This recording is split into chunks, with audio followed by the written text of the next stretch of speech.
Hey guys, this is Valjean Raiden, and this is just, I guess, a personal update video that I'm making because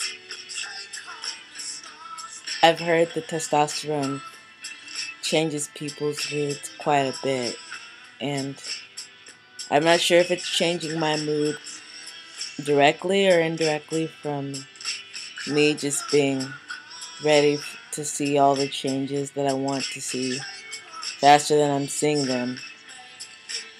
And while it's only been 2 months since I've been on testosterone, I'm seeing changes quite fast, faster than I expected, but then that gives me another expectation that they should be coming even faster than they are,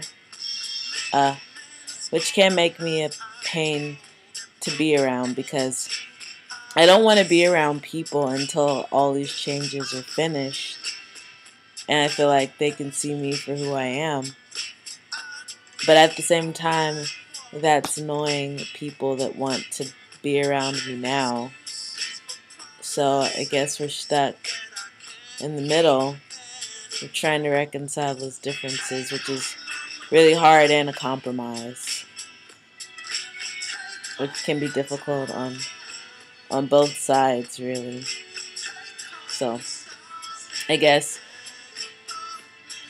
this is just a video to say that even with the best of intentions, be ready for things not to go as fast as you would hope they would go, or even if things are changing at a great pace, just expect to be more easily frustrated because they're not going even faster when reality meets expectations, and expectations go that extra mile beyond reality once again. And there was one other thing I wanted to talk about.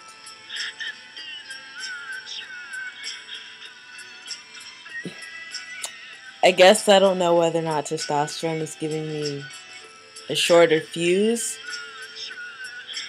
or whether or not, so I have to be honest here. There are certain expectations for a lot of guys in relationships to handle things better than, say, if you were in a lesbian relationship. In a lesbian relationship, it's mostly just cuddles and hugs. And if someone gets angry, there's this gender stereotype. Whereas when you're a man and you're angry, it's more threatening automatically, I guess. I'm just saying this from what I've noticed from myself and other people. Like, when you get angry as a man, it's completely different than when you get angry as a woman. I mean, those distinctions exist in our society. We live in a sexist society. For all the genderqueer people out there who are getting mad at me and saying, there's no such thing as either, you know,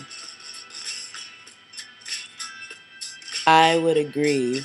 But in our society, we have what we're left with. And people have expectations. Even genderqueer people have expectations about gender. So you try and get rid of it. You try and suspend it as best you can, but it's still there. And denying that it's there is lying to yourself. So don't lie to yourself. I would like to live in a society where there's no race, where there's no gender.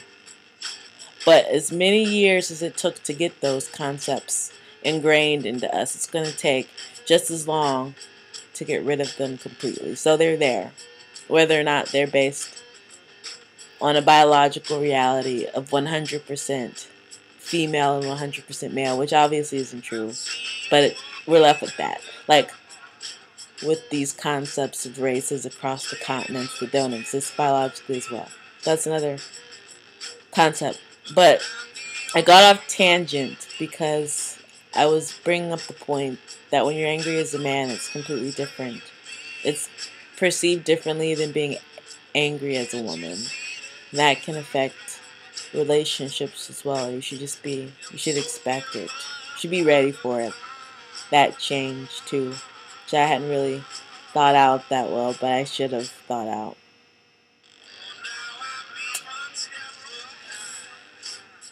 So, I guess I was a man before, but I'm coming into some of the social expectations that come with being read more as a man, more on a more consistent basis. So, maybe I'm a bit angrier than I was before. Maybe I have a shorter fuse than I had before, but at the same time, I'm being read differently, and that takes some adjustment as well. And sometimes in a relationship, you're expected. I'm not going to get into this. I will say sexism affects both men and both women in positive and negative ways. Whereas, without a doubt, women draw the short straw for most things. Patriarchy has it so that men draw a short straw too. So, this isn't my man crying party. I'm not boohooing over here. I'm just saying that it's an adjustment that I'm going to have to learn to live with. So, all in all, testosterone hasn't made me more angry. People are reading me differently. Perhaps I have a shorter fuse. But then I'm learning to deal with my own emotions. You learn to deal with your emotions going through puberty and afterwards. And I'm learning to deal with my emotions all over again. As well as the frustration of changes not coming fast enough. As they come, I think I'll mellow out over the coming months. But it's hard on everyone. And I feel isolated because I feel like I'm the only one that gets it. I'm the only one that gets what I'm going through. And I should go to more trans group meetings. But at the same time, a lot of them are 6 months out, 12 months out, and they've lost perspective. And I'm here right now, and I feel alone. That's just my 2 cents about it. So, I guess I'll stop wasting your time.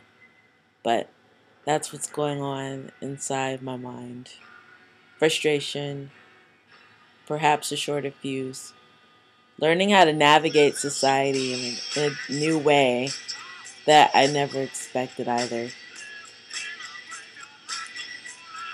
So, happy journeys to me across the seas of society that we can't escape. I would love to lock myself in my room or just hang around friends that know how I identify. But I have to go out to the store. I have to buy food. I have to go to work.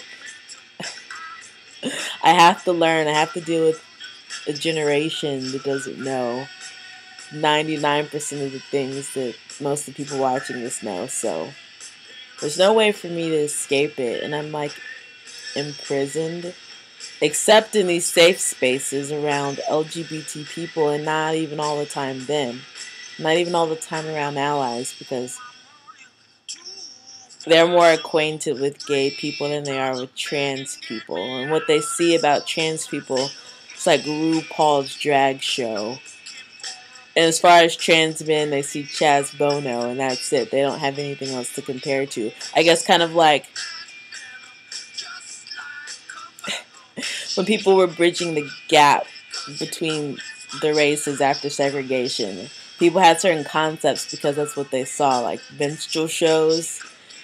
Some people thought that's all black people did, when obviously that's not a fair proportion.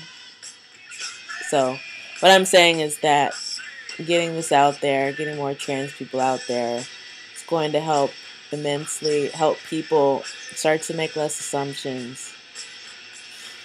Lesbians included, when they see me that I'm a lesbian. Yeah. So, I saw a video today about out athletes in high school and college, and one man raised a great point about coming out being a constant process. You know, when you meet new people, most will assume that you're heterosexual, and then you're going to have to come out to them. So it's coming out over and over and over and over and over again to new people. And that's kind of how I feel being trans, because I haven't gotten some of those secondary characteristics yet that I'm coming out over and over and over and over and over again, and then people accidentally call me she, even though they know, and then it's like, oh, it's this again, what's this?